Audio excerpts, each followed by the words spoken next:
आज करेंगे भ्रामरी प्राणायाम। भ्रामरी प्राणायाम भ्रामरी प्राणायाम मीन्स भंवरे की तरह आवाज़ निकालना है। मुंह बंद करेंगे और उसको धीरे धीरे भंवरे की आवाज़ निकालेंगे। सबसे पहले देखते हैं इसे कौन पेशेंट नहीं करेंगे। जिसकी कान में दिक्कत हो, आँख में हल्की सी दिक्कत होगी तो भी नहीं करें, और वैसे सभी पेशेंट इसको कर सकते हैं। तो चलिए करते हैं इसको। सबसे पहले कमर गर्दन सीधी रखें। सिटिंग पोस्चर में स्पाइन को सीधा रखें। सबसे पहले अगर हमारी स्पाइन सीधी होती है तो हमारे शोल्डर अपने आप ऊपर जाएंगे, चेस्ट एरिया ओपन हो जाएगा और पेट अंदर चला जाएगा। तो पद्मासन लगाएं और पद्मासन बैठे कंफर्टेबल। पद्मासन लगाओ, दोनों हाथ ध्यान मुद्रा में, अंगूठा और पहली उंगली का हल्का सा टच और तीनों उंगली सीधी, कोहनियाँ मुड़ी हुई।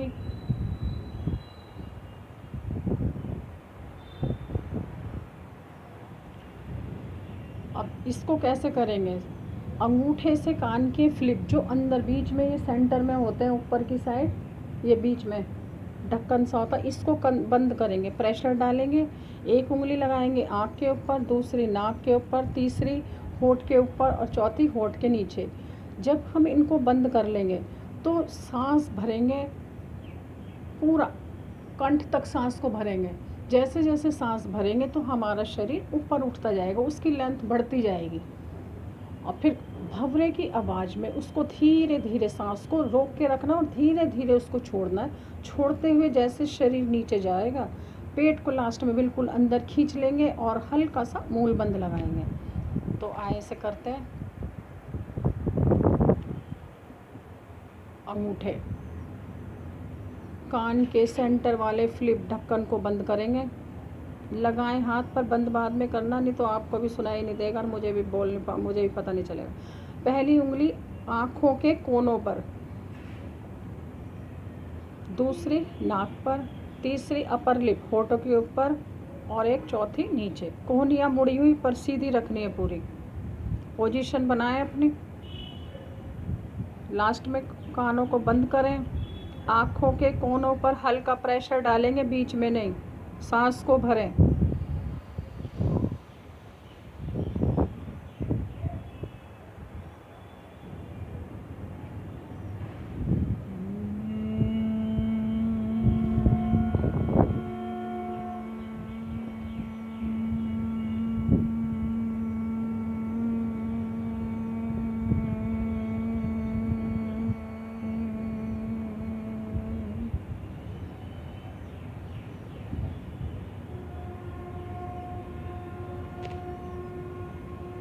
रिलैक्स। कानों को अंगूठे से बंद किया। पहली उंगली आँखों के कोनों पर लगाई, नाक पर दूसरी, तीसरी अपर लिप पर, चौथी होंठ के नीचे। जब कान बंद हुए तो हमें भारी आवाज़ कुछ सुनाई नहीं दी, क्योंकि हम अंदर चले गए। जो हमारा अंदर का है, जो हमें वाइब्रेशन उससे हुई अंदर देखी हमने, वो भारी एटमॉस्फेयर को हमने छोड़ दिया, हम अंदर उसमें चले गए। तो इससे क्या हुआ, हमारा माइंड बिल्कुल शांत हो गया। माइंड में जो नेगेटिव थॉट है वो धीरे धीरे निकलने लगे। वाइब्रेशन होने से हमारा माइंड बिल्कुल शांत, शरीर बिल्कुल शांत। और धीरे धीरे आप देखोगे, अपना लेफ़्ट हैंड की हथेली अपनी नाभि पर लगाएंगे तो आप देखेंगे कि सांस भी बिल्कुल हल्के हल्के चल रही है। शरीर का शांत हो जाना, सांसों का शांत हो जाना और माइंड का शांत हो जाना, यही तो प्राणायाम है। प्राणायाम से हम अंदर की भीतरी शक्ति को बढ़ाते हैं। क्योंकि नीचे हम हल्का सा मूल बंद लगा दिया, हमने कान बंद कर लिए, सारे ऊपर बंद कर लिया। जो भी अंदर सांस भरी उसको हमने धीरे धीरे छोड़ा। धीरे धीरे छोड़ने से क्या है, जितनी भी अंदर कार्बन डाइऑक्साइड थी वो धीरे धीरे बाहर निकली। तो इससे हमारे शरीर की देखो, फिज़िकली पूरा, शारीरिक, मानसिक, जिसको बोलते हैं मन, शरीर, सब हमारे धीरे धीरे कंट्रोल में आता जाता है। और ये हमें रेगुलर प्रैक्टिस करनी चाहिए ये सब चीज़ों की। प्राणायाम बहुत ज़रूरी होते हैं। आसन अपनी जगह है, प्राणायाम अपनी जगह है। प्राणायाम इसलिए बोलते हैं कि प्राणों पर धीरे धीरे हम कंट्रोल करें, उसको अपने वश में करें। क्योंकि हम जब सांस लेते हैं 1 मिनट में हम 17 से 18 बार सांस लेते हैं, जल्दी जल्दी जल्दी जल्दी सांस लेते हैं। जब हम प्राणायाम करने लगते हैं तो हमारे शरीर से जो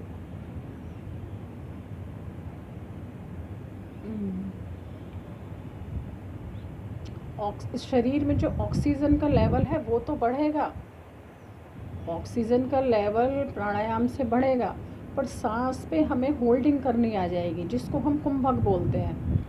कुंभक होता है सांस को रोकना। सांस को रोक लेंगे तो शरीर में अपने आप एनर्जी भरेगी, अंदर के सिस्टम अच्छे से काम करेंगे, पूरा डाइजेस्टिव सिस्टम ठीक होगा, रेस्पिरेटरी सिस्टम ठीक होगा और नीचे यूरिनरी ब्लैडर ठीक होगा।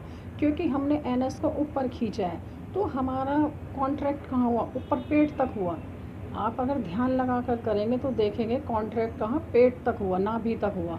तो जब हमारा शरीर कहीं भी खिंचाव में होगा तो उसमें क्या है, जो भी बीमारियां होंगी वो दूर होंगी, लंग्स की कैपेसिटी बढ़ेगी। प्राणायाम हम किस लिए करते हैं कि हम अपने लंग्स की कैपेसिटी को बढ़ा सकें। लंग्स की कैपेसिटी बढ़ेगी तो ऑक्सीजन ज़्यादा से ज़्यादा अंदर जाएगी। सांस की बीमारी उन्हीं को ही होती है कि जिनको अंदर ब्लॉकेज होती है। तो प्राणायाम उन ब्लॉकेज को धीरे धीरे खोलता है, दोनों नोस्ट्रल को खोलता है। माइंड में जितनी ऑक्सीजन जाएगी उतना माइंड अच्छे से काम करेगा।